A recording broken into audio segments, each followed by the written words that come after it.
হনুমান ভরতকে রামের আগমনের সংবাদ দেওয়ার পর কী হলো? 1 মিনিটের মহাকাব্যের গল্পের 104তম পর্বে আপনাদের স্বাগত। হনুমান রামের আগমন সংবাদ ভরতকে দিতে এসে দেখলেন ভরত ভাইয়ের দুঃখে জটাধারী হয়ে ধর্মচারণ করছে এবং রামচন্দ্রের পাদুকা সামনে রেখে রাজ্য শাসন করছে। এই বার্তাটি শুনে ভরত আনন্দে কেঁদে উঠে হনুমানকে আলিঙ্গন করলেন এবং তিনি বললেন, তুমি মানুষ দেবতা যাই হও, তুমি যে সংবাদটি নিয়ে এসেছো তার কোনো তুলনাই হয় না।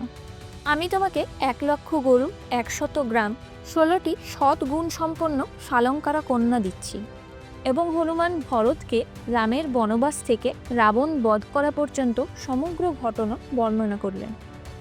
আমার এই রামায়ণের ভিডিওগুলো যদি আপনাদের ভালো লেগে থাকে তাহলে আমার চ্যানেলটিকে অবশ্যই সাবস্ক্রাইব করে দেবেন আর বন্ধুদের সাথে অনেক শেয়ার করবেন। তাহলে দেখা হচ্ছে পরের এপিসোডে।